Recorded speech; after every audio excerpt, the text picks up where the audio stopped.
Coucou, c'est Elodie du site Elle et Graines. Aujourd'hui, je vais te parler allaitement suite au tag de Maman Mode Emploi. C'est une chaîne YouTube que j'aime beaucoup, faite par une maman, voilà, tout comme toi certainement. Très simple, très authentique et qui parle librement de sa maternité, de sa parentalité et donc de bienveillance forcément. Alors elle a eu une super idée, c'est de taguer effectivement quelques youtubeuses pour parler de leur allaitement sur 10 questions. Donc j'hésiterai pas à mon tour de taguer certaines youtubeuses que je connais. La question 1 c'est lors de votre premier accouchement, aviez-vous pour projet d'allaiter? Alors oui. Moi c'était vraiment un projet qui me tenait à cœur et je crois depuis toujours.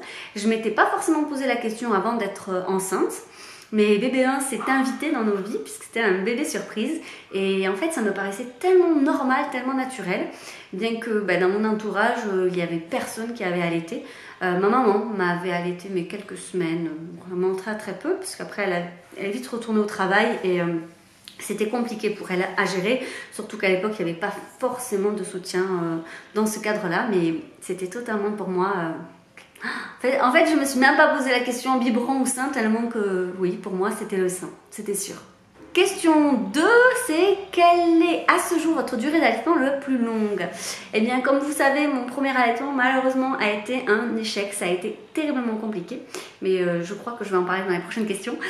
Donc, à ce jour, j'allaite encore mon deuxième bébé qui a 16 mois maintenant et c'est pas prêt de s'arrêter puisque je compte faire un sevrage naturel ou du moins, en tout cas, si à un moment donné j'en ai marre, il sera naturel, un peu de mon côté aussi, quoi. On verra bien. Question 3 donc, avez-vous souffert de difficultés physiques? Alors oui, plus que ça même, j'en parle un petit peu dans mes vidéos, donc je te mettrai les liens, mais je crois que je peux absolument tout cocher des difficultés de l'allaitement. Mon premier allaitement a été une horreur, une souffrance ultime. Je préfère mais 1000 fois accoucher sans péridurale puisque je sais ce que c'est, mais plein de fois, que de revivre vraiment ce que j'ai vécu pour effectivement mon allaitement. Parce que j'ai vu des crevasses, staphylocoque doré, j'ai fait mastite sur mastite, l'engorgement ça n'en finissait plus, j'ai fait des lymphagites. Ça s'est fini en abcès, qu'est-ce que j'ai eu d'autre? J'ai eu la candidose plein de fois, voilà. En fait, c'était une telle horreur que je ne pouvais pas dormir entre les tétées parce que je souffrais. J'avais terriblement mal au sein, au point où je ne pouvais même pas porter mon enfant dans les bras. Je ne pouvais rien avoir sur moi tellement que je souffrais. Et voilà, et en plus on ne peut prendre aucun médicament quasiment quand on allaite comme antidouleur efficace. Et malheureusement, au bout de 2 mois où je ne dormais plus, où j'étais au bout de moi-même, c'est une décision médicale qui a fait qu'on a dû me mettre sous médicaments très fortement dosés comme antidouleur, pour ne citer aucune drogue.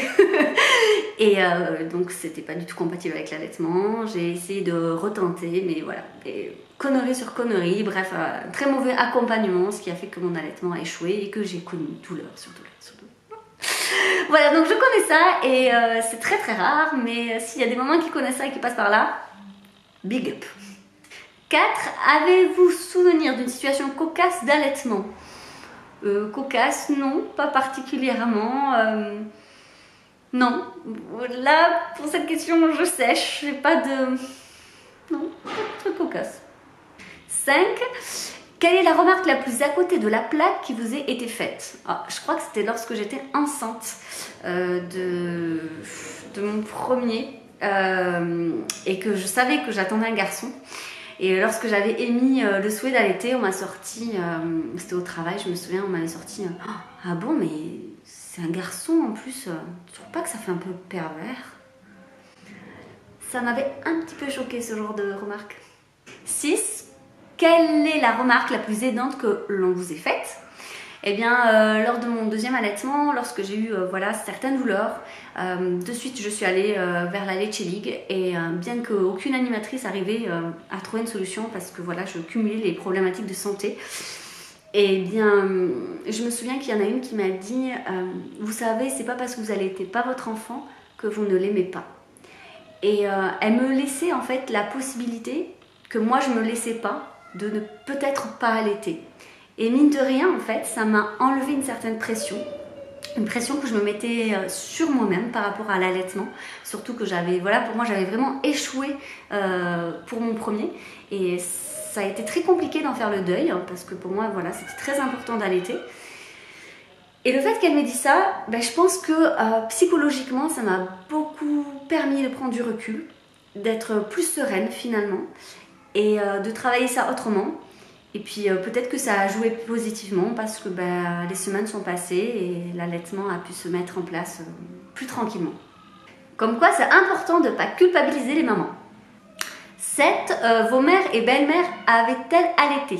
Alors ma belle-mère pas du tout, et ma mère, comme je l'ai dit, oui, juste quelques semaines du coup, avant la reprise du travail.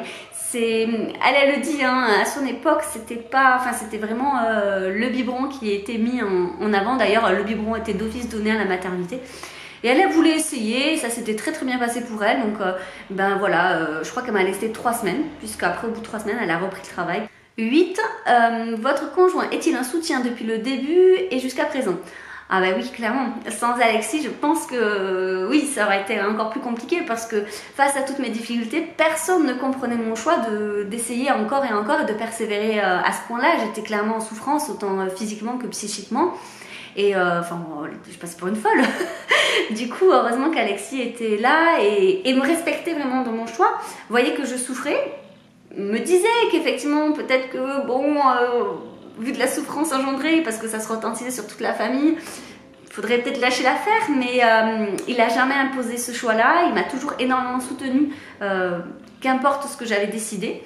Et après, voilà, il est très très pro-allaitement, Alexis, donc oui, c'est un atout considérable, parce que même face à des personnes qui n'y connaissent rien en allaitement, et où c'est toujours un peu délicat, surtout passé un certain âge d'allaiter, voilà, il a toujours défendu bec et ongle l'allaitement, donc j'ai pu compter sur lui et je pense que c'est vraiment vraiment aidant. 9.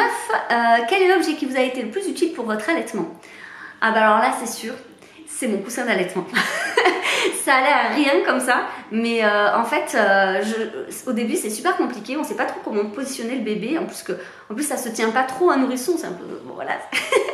Et le fait effectivement d'avoir ces douleurs au niveau des seins, j'avais besoin moi de bien positionner ma poitrine, donc j'avais pas assez de bras en fait pour tenir le bébé, pour en même temps prendre mon sein comme il fallait, enfin c'était... Bon, maintenant en grandissant ça va, il n'y a plus besoin, mais voilà, le fait de mettre le coussin d'allaitement, poser bien le bébé sur le coussin d'allaitement et de pouvoir bien manœuvrer tout ça, oui, c'est clair que ça m'a beaucoup beaucoup aidé, mais c'est vraiment la seule chose, parce qu'après tout le reste, ça ne me servait à rien du tout.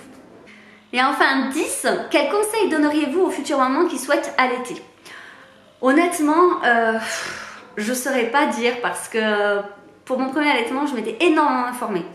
Et j'étais partie très confiante en me disant qu'il n'y aurait pas de soucis. J'avais tout ce qu'il fallait, le kit de l'allaitement complet, vraiment avec tous les ustensiles possibles, imaginables pour au cas où, ce qui n'a jamais fonctionné pour moi. Et je pense que finalement, la seule chose qui a marché, c'est de trouver l'animatrice de la Leche League, enfin la personne ressource qui a su me soutenir quand j'en avais besoin. Et qui a été là, même par mail, même par contact, parce que finalement c'est surtout épuisant psychiquement l'allaitement, quand ça ne va pas bien sûr. Et d'avoir une personne ressource qui accueille vos émotions, qui ne vous juge pas et qui vous accompagne sur le chemin que vous avez choisi, eh bien je pense que vraiment j'avais besoin de ça, parce que voilà, c'est dense. Et quand on va pas très bien émotionnellement, c'est surtout de bienveillance dont on a besoin. En tout cas, moi, ça m'a parlé. Voilà, donc c'était mes 10 réponses au tag. Encore merci de m'avoir tagué. Et je taguerai d'autres personnes du coup sous la vidéo. Sur ce, si toi aussi tu as des petits soucis avec l'allaitement, n'hésite pas à me laisser un commentaire. Sache juste que sur YouTube, les commentaires, on ne peut les voir que les premiers jours. Après, je n'ai plus de notifications pour me le dire. Donc c'est aussi pour ça parfois que je ne peux pas répondre à tous les commentaires. Donc faut pas hésiter sinon à m'envoyer un message privé ou à me contacter sur Facebook ou sur Instagram, où effectivement je suis un peu plus présente. Sur ce, avec toute ma bienveillance, je vous souhaite une très très jolie journée.